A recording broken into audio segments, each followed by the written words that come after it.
to do that, we're going to have to bring some sheep from out of the paddock here and get them up into the shed. Now, whenever we're gathering our sheep together, we call this mustering. And when we're mustering, we use special dogs that have been specially bred and trained for working sheep. And the dogs we use are called Australian Kelpies. Now, this is Arthur. Australian Kelpies have been bred for nearly 200 years for working sheep, so it's become a natural instinct in the dog to want to chase sheep, or a natural ability. About 2 weeks ago, Arthur turned 2 years old. So if he were a person, he would be just over 14 years old. What I would like you to remember is when Arthur's out in the paddock and we're mustering, he is working off of his own natural ability, or his own natural instinct. Being a young dog, his training is still in progress. Sometimes he makes a mistake. If he does that, I will stop him, correct him, and start him again. This is just so that the dog doesn't develop any bad habits. So we'll take Arthur out in the paddock now, and we'll show you how the mustering works.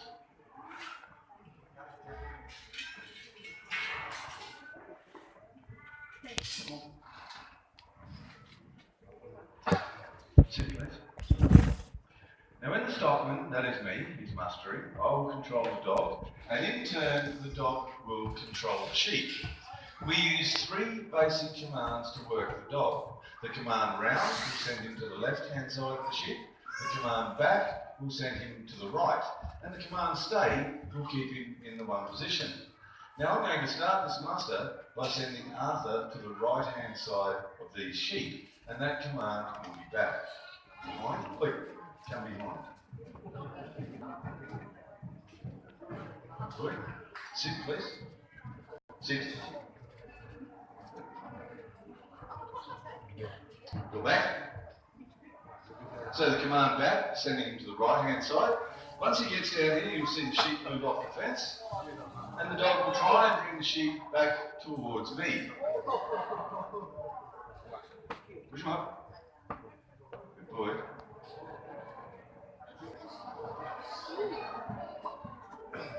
Go back. Go back. Go back. Arthur, stay. Stay. Round. Round. Round. Round sends him to the left-hand side.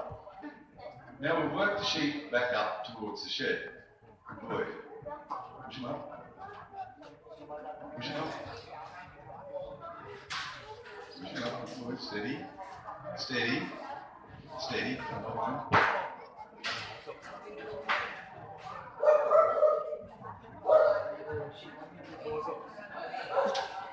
Good.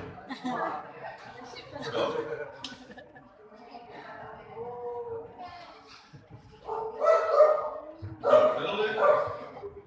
Okay, Arthur, come here. Good boy. Come here.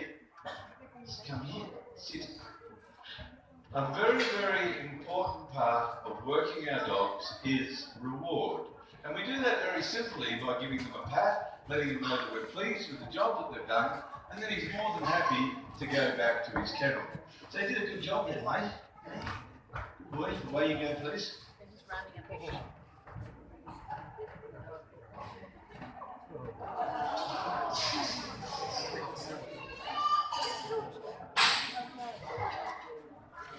Now you may be wondering what the horse is doing out here. Nothing at all. The dog does all of the work.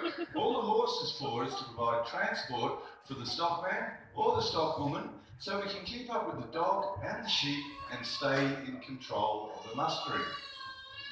Now these sheep that I brought in for you today, they are females. And female sheep are what we call ewes. We've got some boys here.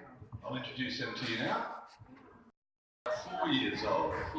And the boys are called rams. And we have the rams to breed with the ewes and make us more sheep. Now guys, I'll let you up this side. Come up here. Come up this side if you like. Yeah, pig and ham.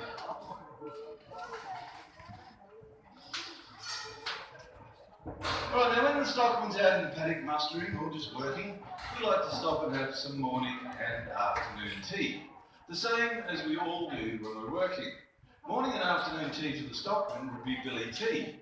And it's called billy tea because we brew the tea in a billy. And this is what we call a billy.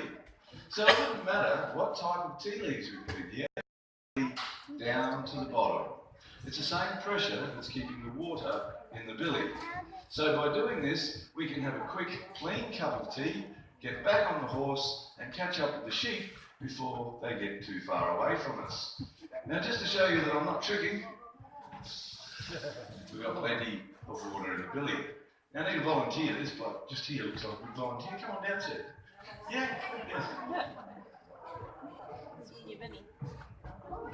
Welcome, my friend. Where are you from? Singapore, welcome. If you come over here with me, I'll just get you to stand there. I'll show you how to do this first. Billy's only about half full. Okay? Keep your arm nice and straight. Be careful that you do not hit your leg. Bring the billy back and around like so. Now whatever you do, when you stop, don't stop up here. No, don't stop up there. There we go. Right. Here we go. Ah, very good. Stopping is amazing. Good on you, my friend. Thank you very much.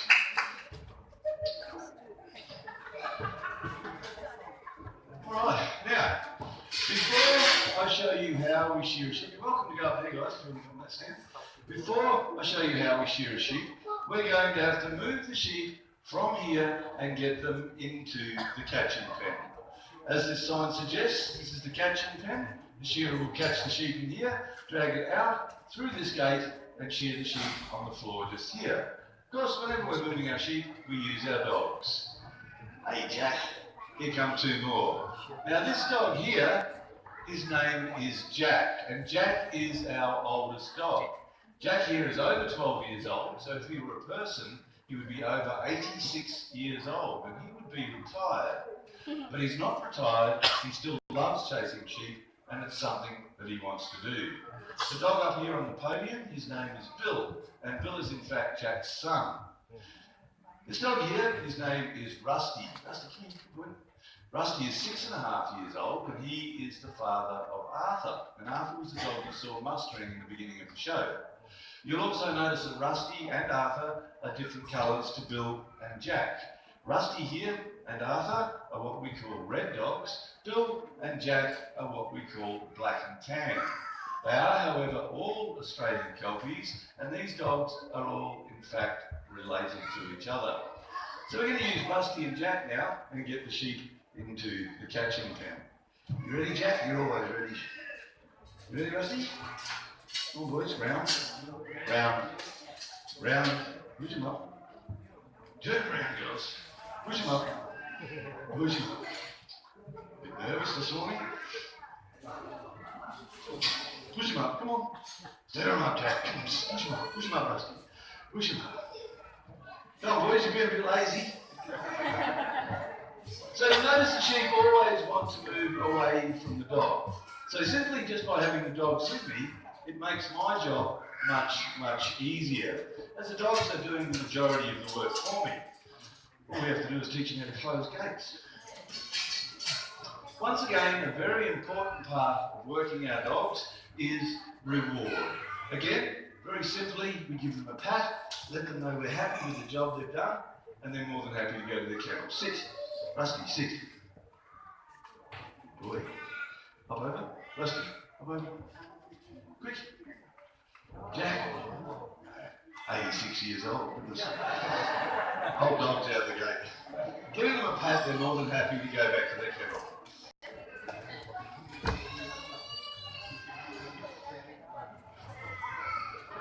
Now this is the equipment that we use to shear the sheep. It is called a shearing plant. This electric motor provides power that runs a shaft down this steel tube all the way to the floor to the tool that we use to shear the sheep. This is the tool we use to shear the sheep. It is called a handpiece. It's made up of two cutting parts. There's a fixed blade on the bottom here that we call a comb, and this simply just combs through the wool of the sheep. On top of the comb we have another blade called a cutter, and the cutter goes backwards and forwards across the comb to cut the wool off of the sheep. Now it's very sharp, very noisy, and it can be very dangerous.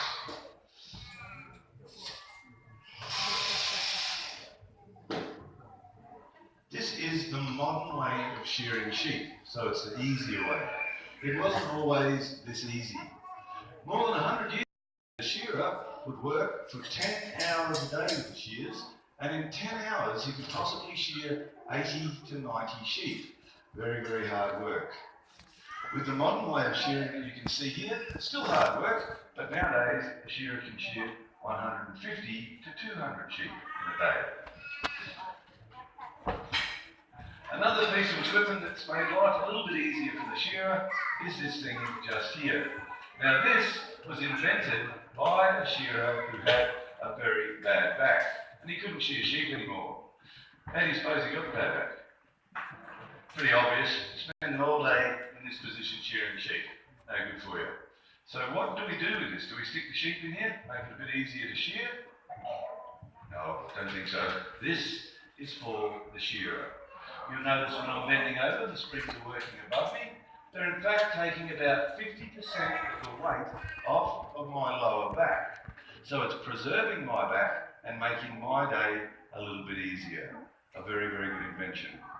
Well, I'm going to grab a sheep out now and show you how we shear it. I'm going to pass you over to Lee, and Lee's going to talk you through the shearing.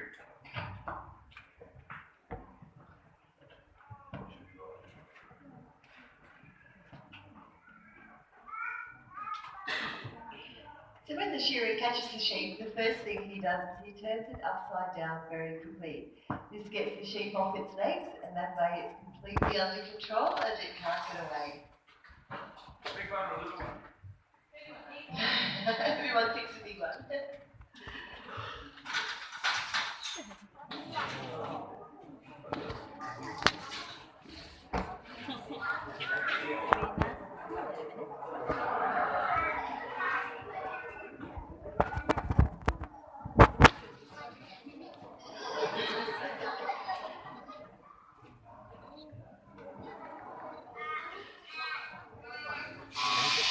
So the shearer starts shearing by removing the belly wool.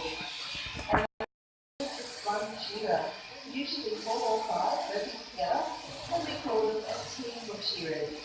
They'll start work at 7:30 in the morning, work for 2 hours, have a break and a cup of tea, work for another 2 hours, and so on for an 8-hour day. So we're up onto the head now, and the shearer shears the sheep's head, we must be very careful around the eyes and ears.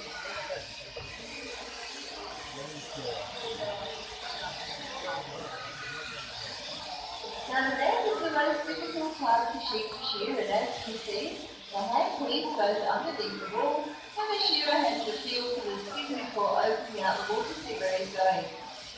In Australia, we shear mainly merino sheep, and it's a breed of the sheep. Merinos are very wrinkly and have lots of loose skin all over their bodies, but mainly around the neck. Now this kind of shearing is called the long blow, a blow being a stroke of the hand piece. And the long blow is the longest blow a shearer can do on the sheep.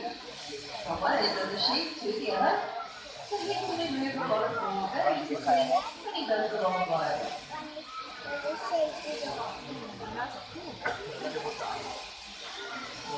Now, a typical sheep farm in Australia will have about 5,000 sheep, and teams of shearers will travel around from one farm to another. Once they get to a farm, they will stay there until all the sheep are short, and then the team will move on to the next farm. Now, the last side of the sheep is called the whipping side. It's called that because it's the fastest side to shear.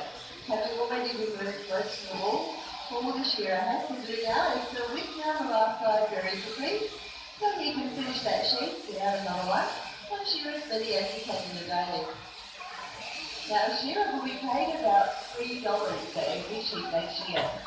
It may not sound like very much, but when you consider that they can shear between 150 and 200 sheep in one day, they are earning quite a lot of money. And there we have a lovely, clean, short sheep. Well done, Alan. Let's give him a clap.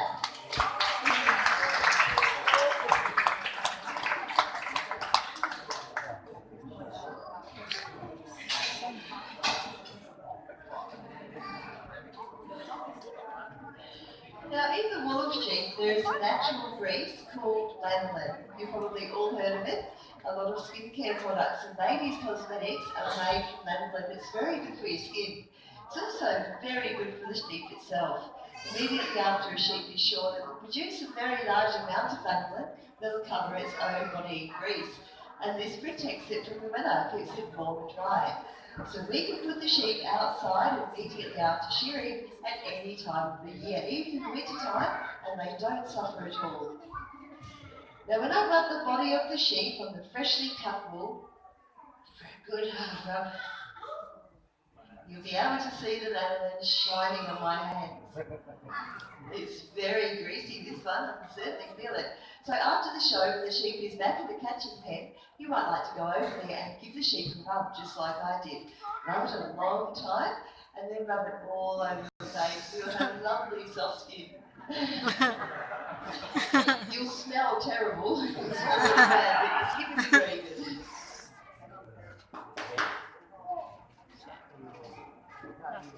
Off you go, big girl. Now this pile of wool is called a fleece, and there are workers in the shearing shed called rouseabouts. One of them will pick up the fleece of wool and throw it out onto the wool table. Alan's going to demonstrate this for you by throwing it out onto the floor so you can see it better.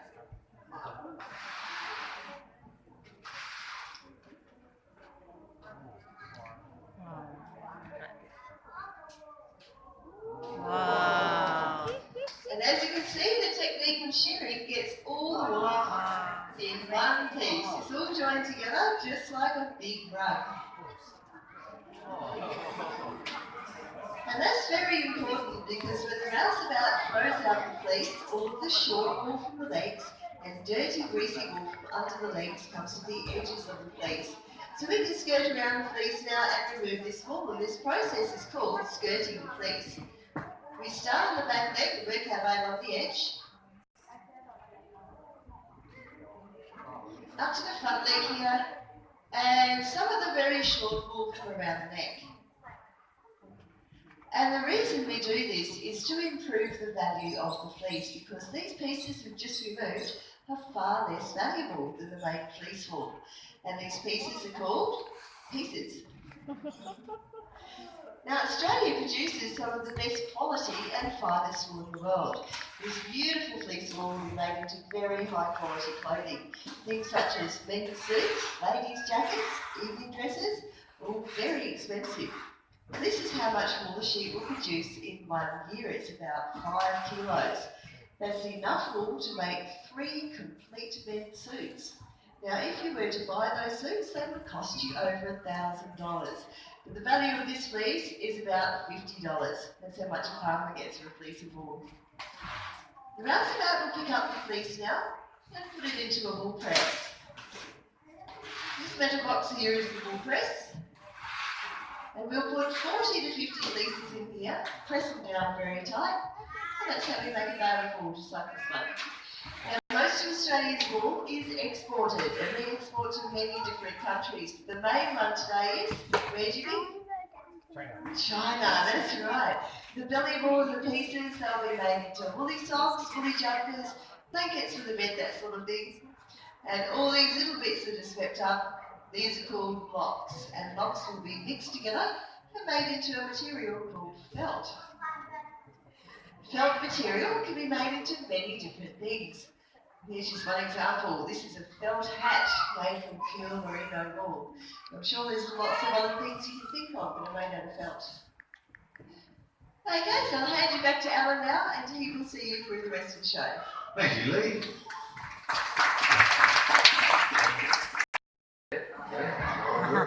One for you, hang on to that one for me, beautiful. One for you, buddy. One for you, champ. Hang on there, don't start drinking yet, not yet. Now, what we're doing here is we've got a bit of a competition going in the shed, and the competition is we're going to see which one of these guys can finish their bottle of milk first, alright? But you're not allowed to start until I say go, okay? So just wait there, you can't start yet.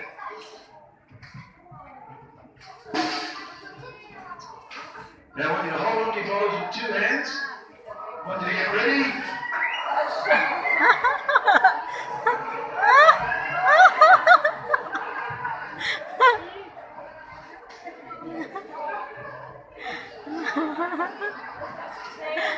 That's amazing. These lambs are about 10 weeks old. Okay? They haven't got mothers, and that's why we're raising them in the shed. They're orphans. In about another 10 weeks, they'll double in size. Doing very good. Look at that, you're empty. Well done. Good job. Keep going, you're doing a great job. Look how happy he is. Wagging his tail. Hang on tight, you got it. Good deal, hold on to it. You've got it. You're doing a good job. Hang on to it, that's right. Nearly finished. In about another 10 weeks, they'll double in size, so grow very quickly at this age. Look at that, they're doing a great job. He's all finished, well done. Good girl, good job. There you go, everybody, you're nearly done too. There we go, you're all done. 4 happy lambs. Give our lamb feeders a round of applause.